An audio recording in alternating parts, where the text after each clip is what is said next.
하숙군 새벽 기도회입니다. 2024년 4월 15일 월요일입니다. 오늘은 요한계시록 16장 5절 말씀으로 요한계시록과 신천지 계시록의 차이는 무엇인가, 이런 제목으로 하나님 말씀을 깨닫고 기도하기를 원합니다.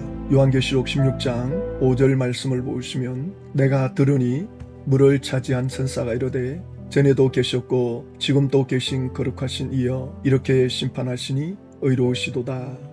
셋째 천사가 대접재앙을 강물에 쏟아붓습니다. 그 천사는 물을 차지한 천사인데 그 대접재앙을 내리고 하나님께 영광을 돌리며 찬양을 합니다. 이렇게 심판하시니 의로우시도다. 하나님의 심판은 지나친 것도 아니고 사람이 볼 때 잘못된 것도 아니고 의로우신 완전한 심판이십니다 라고 찬양합니다. 그렇습니다. 하나님의 심판은 인간적으로 감정에 치우쳐서 하는 심판이 아닙니다. 정확한 하나님의 말씀 앞에 맞추어서 심판을 하는 것입니다. 재앙이 뭐냐, 심판과 뭐가 다르냐, 그 재앙을 깨닫고 회개하지 아니하면 심판이 되는 것입니다. 그래서 심판받을 수밖에 없는 그들에게 심판하시는 하나님의 그 심판을 의로우시도다라고 합니다. 요한계시록 16장에 7천사가 나타나는데요, 첫 번째 천사는 땅에다가 대접재앙을 쏟아붓습니다. 거기에 짐승의 표를 받은 사람들, 우상에게 경배하는 사람들, 그들의 몸에 악하고 독한 종기가 나더라. 그들이 고통을 호소하면서도 회개를 하지 않습니다. 그리고 두 번째 천사는 그 대접재앙을 바다에다가 쏟아붓습니다. 그러자 바다가 곧 죽은 자의 피같이 되고 바다 가운데 모든 생물이 죽더라.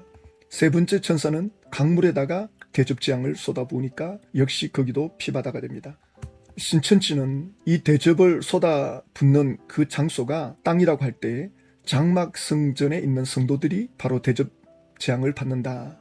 그리고 그 대접재앙은 천사가 이긴 자를 통해서 대접재앙을 내리는데, 이긴 자들이 그 장막 성전에 있는 성도들에게 너희들은 배도자다, 하나님 말씀을 떠났다, 그런 말씀을 하는 것이 심판이라고 신천지 집화장은 가르치고 있습니다. 그래서 그들은 몸에 종기가 나는데 그것은 마음의 고통이다. 그리고 두 번째, 세 번째 천사가 바다에다가 또 강물에다가 재앙을 내리는데, 그건 바다에서 올라온 청지기 교육원의 사람들이 장막 성전 사람들에게 말씀을 전하는데 그 말씀이 피로 물들었다. 그 오염된 물을 먹은 장막 교인들이 고통을 호소한다. 이렇게 신천지 계시록으로 풀어가고 있습니다. 그렇지만 이런 해석은 성경적 증거가 없습니다. 성경적으로 뒷받침해 주는 게 없습니다. 성경을 끌어와서 설명하지만 전부 억지 주장입니다. 맞지가 않습니다. 그러다 보니까 이제 나중에는 이게 거짓말이 되는 거죠. 앞에 말 다르고 뒤에 말이 달라지고, 여기 말이 다르고 저기 말이 달라지는, 그렇게 되고, 또 역사적 증거도 없습니다. 40년 전에 그런 심판이 행해졌다 그러는데 전혀 그게 동조하거나 정인이 있거나 그것을 같이 했던 이긴 자들이 나와서 말하는 사람이 아무도 없습니다. 그리고 객관적 증거도 없습니다. 유일하게 한 사람, 신천지 교주라는 그 한 사람만이 그걸 보고 들었다라고 하면서 증거하고 있습니다. 아무도 거기에 같이 함께 증거자로 나서는 사람이 없습니다. 요한의 계시록은 출애굽기에 내려진 열재앙의 그 사건을 지금 그대로 끌어와서 상징적으로 설명을 하죠. 왜냐하면 그 애굽에 이런 재앙을 내림으로 하나님의 백성을 이끌어내 오시는데, 바로 이것이 오늘날 하나님이 행하시는 열재앙이고 또 심판이라는 것입니다. 그래서 요한이 환상을 본 그 재앙은 출애굽기 때 그 재앙으로 하나님의 백성을 이끌어내온 구원의 시작이라면, 요한 계시록에 나오는 이 재앙은 이제 구원의 완성을 위한 재앙입니다. 실제로 요한이 환상을 보고 기록한 그 재앙은 그 당시 로마 시대에 있었던 신들이 당하는 재앙입니다. 출애굽기 때 열재앙이 전부 애굽 사람들이 신적으로 섬기는 그 대상을 하나님께서 깨뜨리지 않습니까? 지금 첫 번째 천사가 땅에다가 재앙을 쏟아 부었다라고 할 때 그 당시 로마의 땅의 신을 섬기는데, 테메테르라는 그리스 신화에 나오는 그 신을 그들은 신전을 만들어 놓고 숭배합니다. 이 신은 풍요를 가져다 주는 땅의 여신입니다. 하나님께서 계시록을 통해서 이들을 깨뜨리는 걸 보여주십니다. 결국 로마는 결국 끝장이 나지 않습니까? 나중에는 기독교 국가가 되어버립니다. 지금은 하나의 흔적으로만 남아 있습니다. 그리고 두 번째, 바다에 대접재앙을 내렸다는데 그 바다의 신은 포세이돈입니다. 로마 그리스 신화에 나오죠. 이것도 역시 신전이 있습니다. 우상이 있습니다. 그리고 강의 물에다가 재앙을 쏟아부었는데 역시 강에도 그들은 신처럼 여깁니다. 이나쿠스라는 신전을 만들어 놓고 또 거기에 우상에 경배를 합니다. 실제로 2000년 전 로마가 그렇게 신전에서 우상을 숭배하는 그것을 하나님이 깨뜨리심을 보여주고 있습니다. 그렇다면 요한이 본 환상은 성취되는 시기가 언제입니까? 2000년 전 로마 시대에 대한 예언 성취가 되는 겁니까? 신천지 계시록으로 설명하면서 요한계시록 17장까지 성취되었다라고 하는 이 성취는 40년 전 정거장막 성전과 장막 성전에서 일어난 그것이 성취된 거다, 그렇게 주장을 합니다. 그래서 계시록은 지금 이 시대 신천지에서 일어나는 사건이다, 그렇게 주장합니다. 그렇지만 요한의 계시록은 그렇지가 않습니다. 요한의 계시록은 그 당시 로마인들에게 내리는 하나님의 재앙입니다. 로마가 신으로 숭배하는 그 신들에게 쏟아붓는 겁니다. 바다를 다스리시는 분은 하나님이시다. 땅을 다스리시는 분은 하나님이시다. 강을 다스리시는 분은 하나님이시고 하늘을 다스리시는 분은 하나님이심을 나타내 주는 거죠. 그러므로 로마 황제가 두려운 것이 아니라 두려워할 자는 하나님이시다, 그렇게 말씀합니다. 그것이 요한계시록의 핵심입니다. 로마인들이 볼 때는 지금 이 재앙이 그들에게 일어나는 일이고, 그리고 오고 가는 모든 세대, 모든 시대, 모든 사람들이 이 계시록을 읽을 때 이 재앙이 모든 사람들에게 동일하게 적용이 됩니다. 어느 시대, 어느 나라, 누구든지 계시록을 접할 때마다 이것이 오늘 우리에게 일어나는 일이구나. 지금 우리가 듣고 있는 난리의 소문, 전쟁의 소문, 기근의 소문, 타락의 소문이 지금 남의 일이 아니고, 옛날 일이 아니고, 앞으로 일어날 일이 아니고, 지금 내 현실에 일어나는 일이다. 그걸 보고 깨닫고 이기는 자가 되어야 된다. 이것이 계시록의 핵심이고 사도 요한이 요한계시록을 통해서 하시고자 하는 말씀입니다. 고린도후서 6장에 보면 우리가 하나님과 함께 일하는 자로서 너희를 권하노니 하나님의 은혜를 헛되이 받지 말라. 그러면서 이르시되 내가 은혜 베풀 때에 너에게 듣고 구원의 날에 너를 도왔다 하셨으니 보라 지금은 은혜 받을 만한 때요, 보라 지금이 구원의 날이로다. 하나님의 은혜는 항상 현재입니다. 지금 구원받을 때고 지금 구원의 날입니다. 사람은 유한한 존재이기 때문에, 영원한 존재가 아니기 때문에 어제가 있고 오늘이 있고 내일이 있습니다. 그러나 하나님은 영원한 존재입니다. 그래서 어제 오늘 내일이 없습니다. 하나님은 항상 현재입니다. 2000년 전의 사람이나 지금의 사람이나 하나님은 동등하게 지금 보고 있습니다. 똑같은 시대로 하나님은 보고 있습니다. 사람은 시간의 제한을 받기 때문에 과거, 현재, 미래를 논할 수밖에 없어요. 그렇기 때문에 사람에게 제일 중요한 시간은 오늘입니다. 지금입니다. 오늘 이기지 못하면 내일을 장담할 수가 없습니다.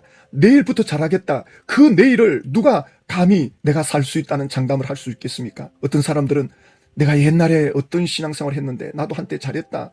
신천지인들 중에 만나보면 나도 옛날에 개신교에서 잘했다. 뭐도 해봤고 옛날에 그렇게 잘했다면, 그렇게 예수님을 잘 믿었다면 지금 그 자리에 가 있을 수 없죠. 진짜 예수님을 제대로 믿었다면 그 자리에 계속 있을 수가 없습니다. 당신의 오늘은 과거를 말해주는 겁니다. 당신의 오늘은 미래를 결정합니다. 중요한 건 오늘입니다. 지금입니다. 가룟 유다가 3년 동안 예수님을 따라다니면서 마지막 때 예수님을 배신하는데, 가룟 유다가 3년 동안 예수님을 잘 따라다녔을 것 같아요? 가룟 유다는 3년 동안 예수님을 따라다니면서 예수님이 하는 일에 대해서 늘 의심을 품었습니다. 왜 저런 식으로 할까? 예수님이 하는 것에 대해서 늘 부정적이었습니다. 그러다가 결정적인 순간이 오니까 주님을 떠나는 겁니다. 베드로는 부족하고 실수도 많았지만 그의 마음만큼은 진심이었습니다. 진심으로 주님을 사랑했습니다. 마음은 그러했지만 실제로 부족한 사람인지라 넘어질 수 있었습니다. 그러나 결정적인 순간이 왔을 때는 완전히 예수님께 헌신하는 베드로를 볼 수 있지 않습니까? 그러니까 과거를 가지고 현재를 합리화시키면 안 됩니다. 중요한 건 지금입니다. 지금 이 모습, 이 상태로 우리는 하나님께 나아가면 지금의 상태가 영광을 누리는 상급이 될 것입니다. 그러므로 오늘이 내 인생의 마지막임을 생각하면서 내게 주어진 가정, 내 삶의 현장, 만나는 관계되는 모든 사람들에게 우리는 하나님의 영광을 나타내야 됩니다. 주의 이름을 높여야 됩니다. 이것이 요한계시록에서 우리에게 말씀하는 겁니다. 왜냐하면 빌립보서 3장 19절 보시면 그들의 마침은 멸망이요 그들의 신은 배요 그 영광은 그들의 부끄러움이 있고 땅의 일을 생각하는 자라.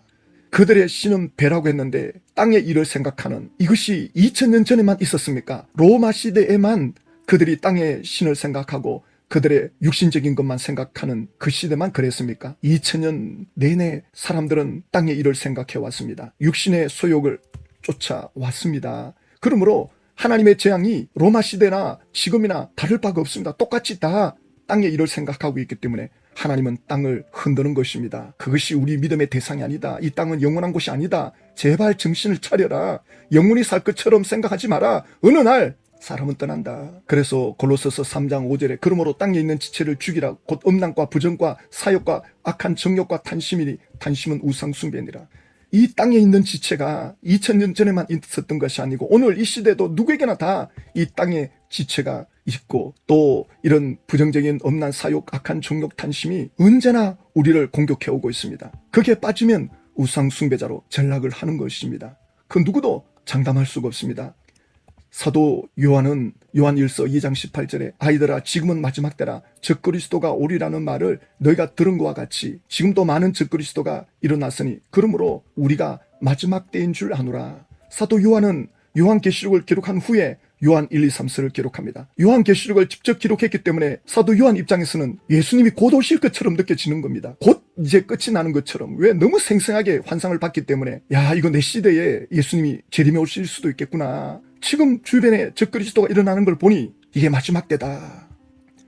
지금 예수님이 재림에 오셔도 하나도 문제가 안 돼요. 타락의 극치를 달리고 있습니다. 전부 세상을 주인으로 삼고 세속적인 걸 주인으로 삼고 자기 육신을 주인으로 삼고 자기 욕심대로 욕망대로 살아가는 이 세대가 됐습니다. 그래서 요한계시록은 어느 시대에 국한된 책이 아닙니다. 누구에게 국한된 책이 아닙니다. 모든 시대 모든 사람들에게 적용이 되는 책입니다. 그리고 그 사건은 현재입니다. 지금입니다.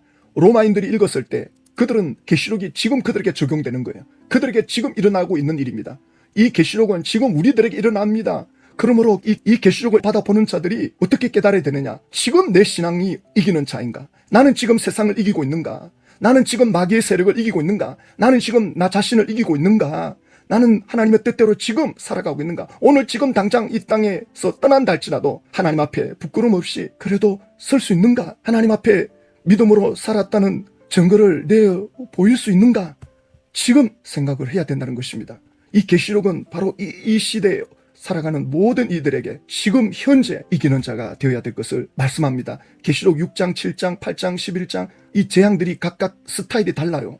4번 반복이 되는데 세 번째는 악한 영들의 역사입니다. 미혹의 역사들입니다. 미혹하는 이 사단이 사람을 일으켜가지고 미혹하는 이런 방법이 시대마다 다르고 나라마다 다르고 또 이 재앙이 나라마다 다르고 시대마다 다르고 그러니까 여러 재앙의 현상을 보여줍니다. 그러므로 똑같이 일어나지 않습니다. 나라마다 사람마다 이 재앙은 여러 변수가 있습니다. 다양하게 나타납니다. 바로 그것을 계시록에서 반복적으로 환상으로 기록해놓고 있는 것입니다. 사람은 시공간의 제한을 받습니다. 사람은 과거, 현재, 미래를 한순간에 볼 수가 없습니다. 사람은 지금 내가 있는 자리만 볼 수 있지 저 너머를 볼 수가 없습니다. 시공간의 제한을 받는 인간이기 때문에 그렇습니다. 그러나 우리 예수님은 시공간을 초월하고 제한을 받지 않습니다. 히브리서 13장 8절에 예수 그리스도는 어제나 오늘이나 영원토록 동일하시다. 우리 예수님은 그때만 역사하고 지금은 역사하지 않는 그런 분이 아닙니다. 언제나 똑같이. 왜냐하면 예수님은 항상 시점이 현재입니다. 지금입니다. 지금 동일하게 오늘 우리 주님은 우리 가운데 역사하십니다. 2000년 전에 역사했던 그 주님이 그대로 지금 우리 가운데 역사하고 있습니다. 그런데 그 주님이 신천지 교주 몸의 영으로 재림했다는데 2000년 전 예수님하고 너무도 다릅니다. 왜 이렇게 달라야 됩니까? 둘 중에 하나는 가짜가 되는 거죠. 예수님의 영이 신천지 교주 몸에 재림해 있다는데 왜 이렇게 다르냐? 뭐가 예수님이 계시다는 증거가 되느냐? 12지파를 만들지 않았느냐? 그건 누구나 다 만들 수 있는 조직 아니냐? 다른 이단 단체들도 다 조직을 만든다. 사람들을 많이 모으지 않느냐? 아이고 얼마나 모았습니까? 박태선 교주는 더 많이 모았고 문수민 교주는 더 많이 모았지.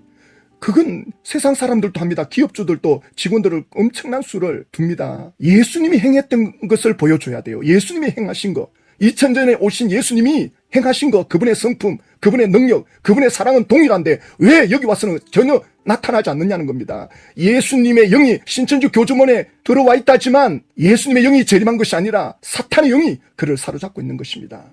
온 천하를 꿰는 이 미혹의 영이 그를 이끌고 있는 것입니다. 예수님은 어제나 오늘이나 동일하지 그때 다르고 지금 다르고 그러지 않습니다. 신천지 교주는 예수님은 그때 그 시절로 구원이 끝났다. 지금은 예수 믿어도 구원이 없다 그러는데 예수님은 영원토록 동일한 분입니다. 그때나 지금이나 그분의 구원과 능력은 똑같습니다. 히브리서 13장 6절에 그러므로 우리가 담대히 말하되 주는 나를 돕는 이시니 내가 무서워하지 아니하겠노라. 사람이 내게 어찌하리요. 예수님이 나를 도와주신다. 사도 요한은 예수님은 어제나 오늘이나 동일하다. 그때 제자들과 함께 했던 예수님, 지금 또 예수님은 우리를 도와주신다. 동일하신 분이다. 예수님은 2000년 전에 12제자밖에 모으지 않았습니다. 데리고 다닌 사람이 12제자입니다. 예수님은 12제자만 가지고도 전 세계를 변화시켜 가고 있지 않습니까? 히브리서 13장 9절에 여러 가지 다른 교훈에 끌리지 마라. 그러면서 10절에 마음은 은혜로서 굳게 함이 아름답고 하나님의 은혜를 붙잡는 것이 최고의 마음이다. 하나님의 은혜를 담고 있는 그 마음이 최고의 아름다운 마음이다. 음식으로 할 것이 아니다. 뭐 음식을 어떻게 먹어야 되느냐, 6월절 음식을 뭐 어떻게 먹어야 되느냐, 그것이 구원하고는 아무 상관이 없다. 그게 속에 들어간다고 해서 거룩해지는 게 아니다. 하나님의 은혜를 마음에 담는 것이 아름다운 거다. 음식으로 말미암아 행한 자는 유익을 얻지 못하리라. 과거부터 지금까지 이런 절기를 지켜야 된다. 얼마나 많은 이단의 교주들이 주장해 옵니까? 예수를 믿으면 예수님을 따라갈 수밖에 없습니다. 예수 중심이 돼야 돼요. 그런데 예수님은 언급하지만 전부 예수님을 이용하고 있죠. 신천지 교주도 예수님은 그 시대의 구원자로 끝났다. 지금은 신천지로 와야 된다. 신천지에서 예수 이름으로 기도하잖아요. 예수 이름으로 왜 기도합니까? 예수 이름은 하나님께로 나아가는 건데 예수님이 구원자가 아닌데 어찌 예수 이름을 그렇게 남용합니까?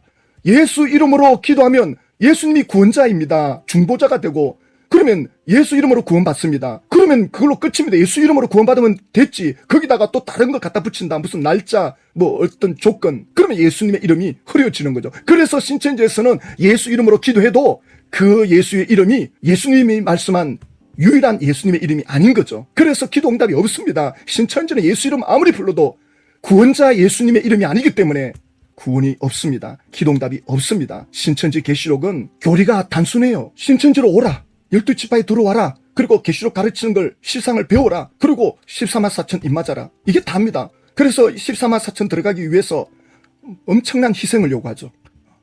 투쟁을 요구하고. 그러니 삶이 피폐해질 수밖에 없습니다. 삶이 없어요. 지금이 없습니다. 전부 미래가 있습니다. 그때 가면 끝난다. 곧 이루어지면 이제는 뭐 세상이 다 바뀐다. 그때 가서 보자 그럽니다. 요한의 계시록은 그게 아닙니다. 지금입니다. 지금이 내일을 결정합니다. 지금 하나님의 영광을 누려야 되고, 지금 천국을 여기서 누리는 거고, 지금 마귀를 이겨야 되고 세상을 이기고 자신을 이기는 겁니다. 우리는 죽음 후에 천국 간다 그랬지만 하나님이 볼 때는 똑같은 시점에서 보고 있는 거예요. 하나님의 시간표를 볼 때는 이게 미래 과거가 없어요.